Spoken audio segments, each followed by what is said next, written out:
నాతో ఇలా అన్నాడు ఒక ఆయన, ఇలా కళ్ళు మూసుకుని ఇలా చేతులు పెట్టి, యేసు ప్రభువా నువ్వు నా దేవుడివి, నా హృదయంలో రా, అయిపోయాయి, నువ్వు హెవెన్లో ఉంటావు అని అన్నాడు. అంతకుమించి ఇంకేమీ లేదు అన్నాడు.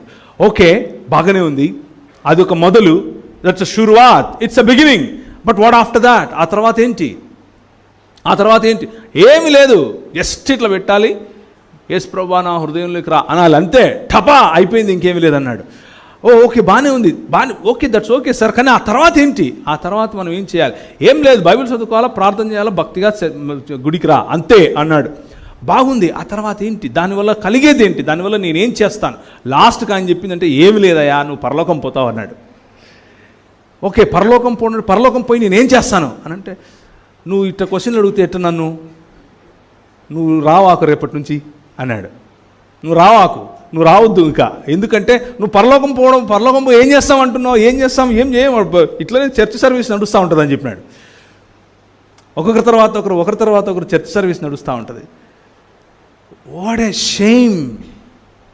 Is this the Christianity that we're teaching people? ఇదేనా మనం నేర్పించేటటువంటి క్రైస్తవం, సంఘము నేర్పిస్తున్నటువంటి క్రైస్తవం? Is this all? No, it's gonna be much bigger.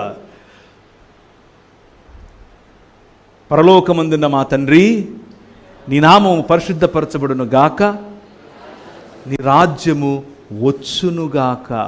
నేను పోవడం కాదు, అది రావాలి.